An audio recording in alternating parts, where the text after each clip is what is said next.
कक्षा 8 द्वितीयपाठः बिलस्य वाणी न कदापि मैं श्रुता।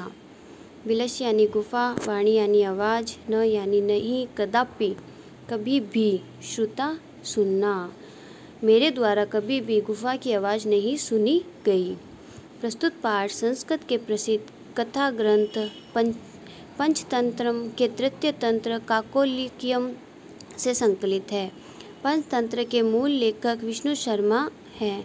इनमें 5 खंड हैं जिन्हें तंत्र कहा गया है। इनमें गद्य पद्य रूप में कथाएं दी गई है जिनके पात्र मुख्यतः पशु पक्षी हैं। कस्मिंश्चित् वने खरनखरः नामः सिंह प्रतिवसति स्म। किसी वन में खरनखर नाम का शेर रहता था। सः कदाचित् इतस्ततः परिभ्रमन् क्षुधार्थ न किंचिदपि आहारं प्राप्तवान्। सः वह इधर उधर भ्रमण करना, इधर उधर, क्षुधार्तः भूख से व्याकुल, किंचिदपि आहारं प्राप्तवान् घूमता हुआ, उसको कोई भी आहार नहीं मिल रहा था, यानी कि वह इधर उधर भूख से व्याकुल घूमता हुआ कुछ भी प्राप्त नहीं कर सका भोजन के रूप में।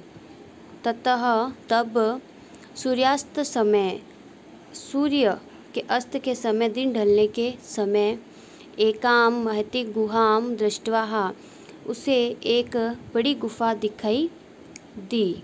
दृष्ट्वा सः, उसे एक बड़ी गुफा दिखाई दी।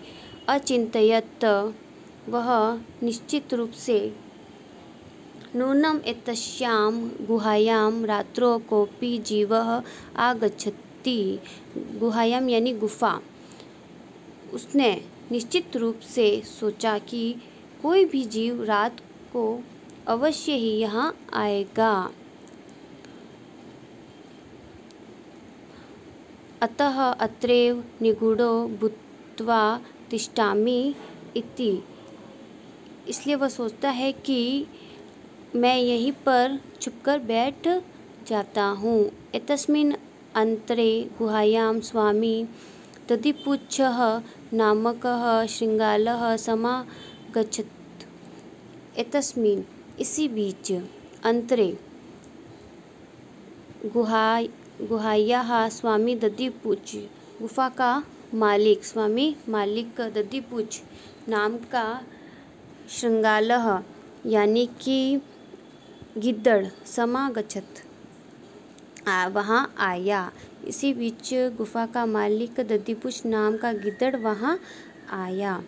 सः च यावत् पश्यति तावत् सिंहपदपद्धतिः गुहायाः प्रतिष्ठा दृश्यते। और उसने जहाँ तक देखा, पश्यति, जहाँ तक उसने देखा, तावत सिंहपद पद्धति, शेर के पद पैरों पद्धति के निशान गुहायाम, गुफा में जाते हुए दिखाई दे रहे थे। दृश्यते, दिखना। न च बहिरागतः, लेकिन बाहर आए हुए नहीं दिखे। बहिरागतः, बाहर आए हुए। शृगालः अचिंतयत्, ओहो विनष्टोऽस्मि। अब वह मन में विचार करने लगा कि अब तो मैं नष्ट हो गया। ओहो विनष्टोऽस्मि यानी मैं तो अब नष्ट हो गया, मर गया। नूनम् अस्मिन् बिले सिंह, यानी कि बिले, यानी बिले का मतलब भी गुफा होता है। बिले का मतलब भी गुफा होता है। गुहा और बिल दोनों पर्यायवाची हैं। अस्ति तर्कयामि, अब वह सोचता है कि निश्चित रूप से गुफा में अब तो शेर है।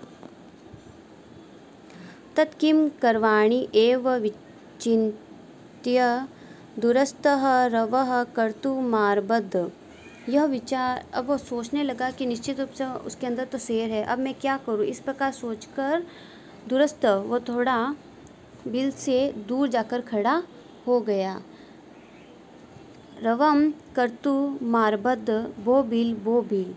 अब वह आवाज़ करना प्रारंभ कर दिया। वो बिल, हे गुफा, वो बिल, हे गुफा, किम न स्मरसि, क्या तुम्हें याद नहीं है? स्मरसि यानी कि याद। यन्मया त्वया सह समयः कृतोऽस्मिन् यत् यदाहं बाहतः। जब मैं बाहर से आऊँगा तो त्वया सह समय यानी कि यहाँ पर समय का मतलब शर्त रखा गया है। क्या तुम्हें हमारे बीच की शर्त मालूम नहीं है? कुतोऽस्मिन् यत् यदाहं बाहतः यानी कि जब भी मैं बाहर से आऊँगा तो तुम प्रत्यागमिष्यामि तदा त्वं माम आकर्ष्यसि कि तुम मुझे पुकारोगी। जब भी मैं बाहर से आऊँगा क्या तुम्हें याद नहीं है कि तुम मुझे पुकारोगी? यदि त्वं मां न आहर्षसि तर्हि अहं द्वितीयबिलं यास्यामि इति। अगर तुमने ऐसा नहीं किया तो मैं द्वितीयं बिलं दूसरे बिल में यास्यामि इति दूसरे बिल में चला जाऊंगा। अतः एतुष्ट्वा सिंहः अचिन्तयत्।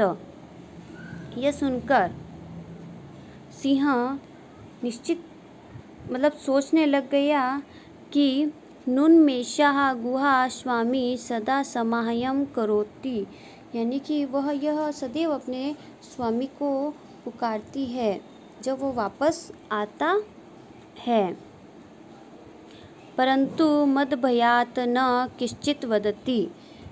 परंतु यह मेरे भय से आज कुछ भी नहीं बोल रही है। मदभयात् यानी कि मेरे भय से आज यह कुछ भी नहीं बोल रही है। अत्वा साधिवदम् उच्यते। उचित ही कहा है किसी ने। सिंह सोचता है मन में। भय संत्रस्त मनसा हस्त पादादिकाः क्रियाः प्रवर्तेन वाणी च वेपुतुश्चाधिको भवेत्। वह सोचता है कि भय संत्रस्त मनसा यानी कि डरे हुए। भय यानी कि डर। संत्रस्त मनसा डरे हुए मनसा लोग हस्त पादादिकाः हाथ और पैर क्रिया यानी कि कामकाज करना। डरे हुए लोगों के हाथ पैर काम करना बंद कर देते हैं। प्रवर्तेन वाणी च वेपुतश्चाधिको भवेत्। और आवाज़ भी कांपने लग जाती है ऐसा शेर सोचता है। यानी कि भय के समय अच्छे अच्छे लोगों के हाथ पैर काम करना बंद कर देते हैं और आवाज़ भी कांपने लग जाती है। वेपुत्तु यानी कि कंपन यानी कि कांपने लग जाना। तदा अहम अस्य आहाम करोमि। अतः मैं ही इसका आह्वान करता हूँ। एव सह बिले प्रविश्य में भोज्यम भविष्यति। इस प्रकार गिद्दड़ सोचेगा कि गुफा ने पुकारा है। बिले यानी गुफा। इत्थं विचार्य सिंह सहसा शृंगालस्य आह्वानं करोत्।